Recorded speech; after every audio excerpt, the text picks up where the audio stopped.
నమస్కారం అండి, this is hash tag. చాలామంది చాలా పేర్లు పెడతా ఉంటారు రేవంత్ రెడ్డి గారికి. అహంభావి, పొగరుగా ఉంటారు.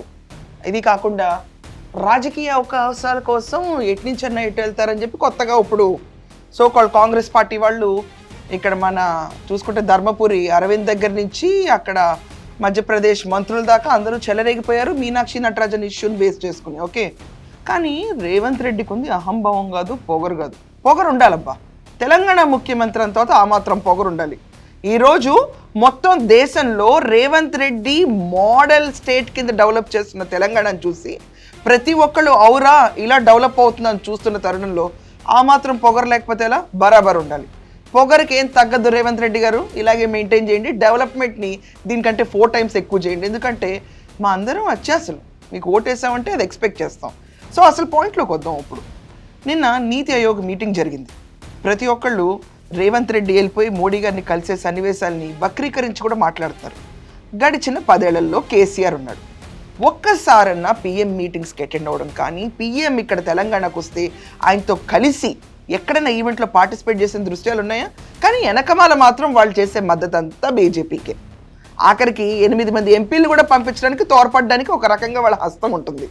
సో ఇలాంటి బీఆర్ఎస్ ప్రభుత్వాన్ని చూసి మోడీ పిఎం అంటే ఒక యాంటీ ఎలిమెంట్ లాగా తెలంగాణలో చిత్రీకరించారు. కానీ బిహైండ్ ద బ్యాక్ మాత్రం లాలూచీలు జరుగుతూనే ఉంటాయి. బిహైండ్ ద బ్యాక్ లాలూచీలకి టైం లేదు రేవంత్ రెడ్డి దగ్గర, అంత టైం లేనే లేదు. ఎందుకంటే అర్జెంటుగా తెలంగాణను డెవలప్ చేయాలి. సో డెవలప్ చేయాలంటే ఏం చేయాలి?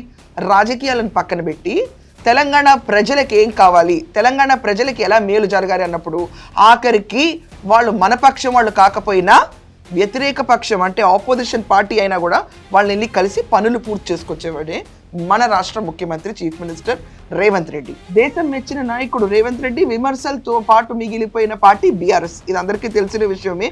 మోదీతో సమావేశం రాజకీయమా? కాదు, తెలంగాణ హక్కుల కోసం రేవంత్ పోరాటం.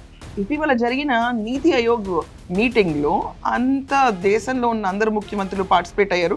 కానీ ఒకరికి మాత్రం విపరీతమైన రికగ్నిషన్ వచ్చింది, మన తెలంగాణ ముఖ్యమంత్రి గారికి. ఆయన చేసే సంక్షేమం అవనండి, తెలంగాణ అభివృద్ధి అవనండి, పట్టణ ప్రాంతాలు అభివృద్ధి అవనండి, ఆయన దూరదృష్టికి బారేవాన్ స్పెల్బౌండ్ అయ్యారు ప్రతి ఒక్కళ్ళు. తుమిడిగడ్డి ప్రాజెక్ట్ గురించి ముఖ్యమంత్రి గారిని కలిసి మహారాష్ట్ర సహకారం కోసం కలిసిన నరేంద్ర మోదీని స్వయంగా తెలిపి ఆయన అక్కడ తెలంగాణ హక్కుల కోసం వాదించడం నిజమైన రాజకీయం. ఇక్కడ చూసుకుంటే కనుక రాష్ట్ర ప్రయోజనం కోసం అవసరమైతే రాజకీయ భేదాలను కూడా పక్కన పెట్టి ఈరోజు ప్రధానమంత్రి గారిని కలవగలిగారంటే ఇది ఒక మైల్ స్టోన్ కింద ఉండాలి.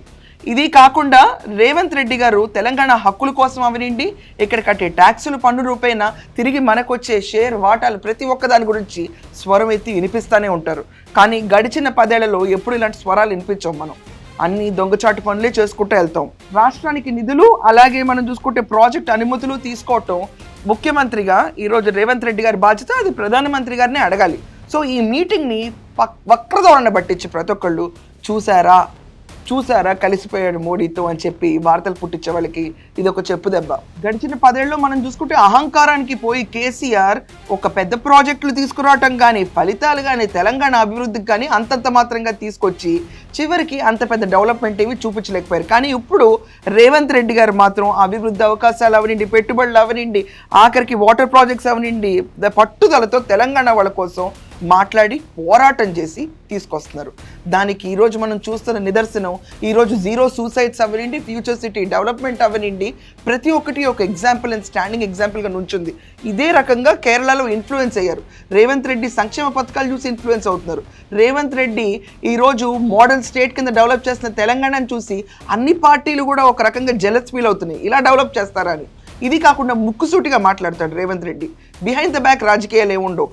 ఆయన ముందుకొచ్చి నరేంద్ర మోడీ హంసే జుడియే అన్నా కూడా పక్కన పడేసి కేవలం తెలంగాణ ప్రజలు వాళ్ళ బాగోగే నాకు ఇంపార్టెంట్, మా హక్కుల మీద పోరాటం మాత్రం ఎంత జుడియే అన్నా నేను తగ్గను అని చెప్పి ఎక్కడ తగ్గాలో తెలిసి ఎక్కడ నెగ్గాలో ఈరోజు తెలంగాణ ప్రజల కోసం ప్రతి ఒక్కటి చేస్తున్న వ్యక్తి రేవంత్ రెడ్డి. ఇది క్రిస్టల్ క్లియర్ డిఫరెన్స్ అండి గడిచిన 10 ఏళ్లలో బీఆర్ఎస్ ప్రభుత్వానికి ఇప్పుడున్న కాంగ్రెస్ రేవంత్ ప్రభుత్వానికి. సో రేవంత్ రెడ్డి గారు ముఖ్యమంత్రి గారిని కలవటం పైన మీరు కూడా భిన్నస్వరాలు విన్నారా?